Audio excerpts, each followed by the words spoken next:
Ok bon, là je crois que je commence à rentrer dans le délire, je commence à capter pourquoi les lecteurs kiffent autant cet arc. Cet épisode nous a montré des bails de zinzin, genre Toshi Fushiguro il se back dans les bacs, mais... Alors oui, bon épisode pour le coup, il y a des choses à dire, alors abonne-toi car on va parler de cet épisode 11 du drame de Shibuya. Générique.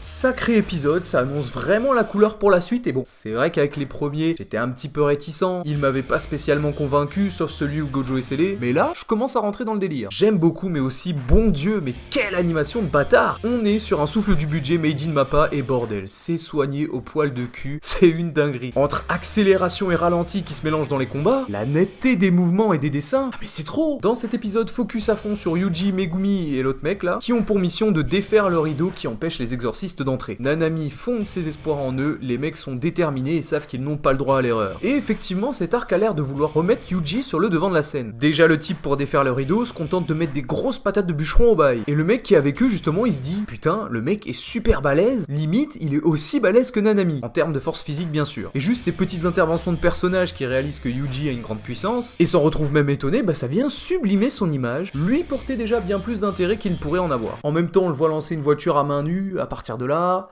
On a toute une explication assez farfelue sur les rideaux, comment ils fonctionnent. On voit que l'auteur a pris le temps de développer son concept assez loin, histoire qu'on ait vraiment un lore fourni, incluant des sortes de règles et de paramètres à prendre en considération. Et donc, afin de les rendre plus puissants, plus résistants, il suffirait juste d'être à l'extérieur de la barrière. Et même de montrer en fait en évidence ce qui permet de la maintenir. Donc plus tu prends de risques, et plus le bail est résistant. C'est un délire que j'aime bien. Les mecs se baladent de gratte-ciel en gratte-ciel et tu vois que les décors n'ont pas pour seul but de donner une ambiance, mais qu'ils peuvent aussi être utiles. Et ça nous donne des plans super bien animés. Yuji et Megumi vont faire face à un méchant et au premier abord, on pourrait penser que c'est un méchant random, qu'il va se faire niquer en 2-2, mais en réalité c'est bien plus que ça. Au lieu d'être sur des méchants dont on pourrait se passer, en fait ces méchants vont raconter quelque chose. Leur histoire parle pour l'ensemble des maîtres des fléaux qui vivaient tranquillement et qui ont dû changer de mode de vie suite à la naissance de Gojo, qui est potentiellement un membre de la famille Zoldyck. Donc je trouvais ça intéressant que l'auteur ait lié des personnages qui nous paraissent pas si importants à des personnes qui ont vécu un événement qui chamboula le monde et qui ont dû donc changer leur manière de procéder. Ça vient leur apporter du crédit. Surtout quand la vieille utilise un sort de réincarnation des âmes. Au début, tu te demandes qu'est-ce qu'elle fait mère grand, et de nulle part, elle invoque l'âme de Toshi Fushiguro dans le corps de son petit-fils. Tu sens quand même que l'auteur a fait un personnage qu'il aimait bien, hein. Il s'est dit, ouais bon, nique sa mère, on l'a pas assez vu. Et moi, qui ai beaucoup apprécié le personnage, qui est quand même un sacré connard, bah je tire mon chapeau à Gege Akuten. Et donc revenons rapidement sur le flashback, la naissance de Satoru Gojo. On voit donc les méchants à l'époque où ils vivaient leur vie d'Aloka de maître des fléaux, ils tuaient des gens tout en se faisant de l'oseille comme jamais, Alexis Chen serait jaloux, jusqu'à la naissance de l'enfant au 6e œil. Ils sont donc engagé pour le buter, et bon Gojo est déjà sublimé comme jamais de base, et là il faut rajouter une couche. Le gars n'avait que 10 ans,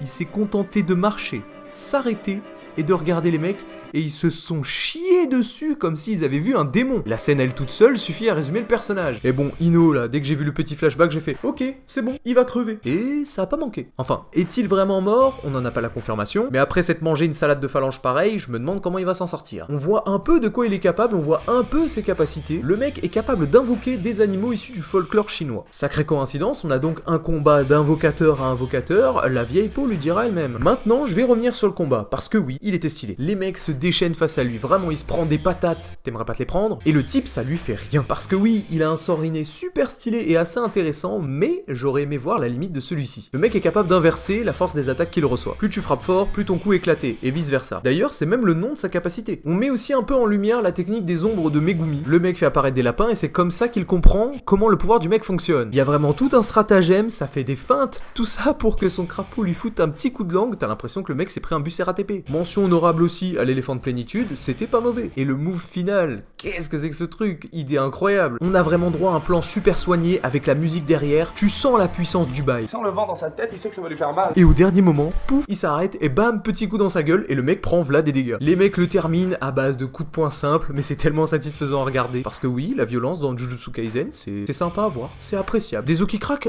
j'adore. Sur ce, c'était tout pour cet épisode 11, j'avoue que la review était plutôt rapide, mais c'est à peu près tout ce que j'avais à dire. L'arc Shibuya commence vraiment à démarrer, là je commence à comprendre la hype si tu veux. Genre là on a Toji qui réapparaît. Merci en tout cas de m'avoir regardé, abonnez-vous pour ne pas louper la suite des reviews. Sur ce, c'était le Sama, et moi je vous dis sayonara.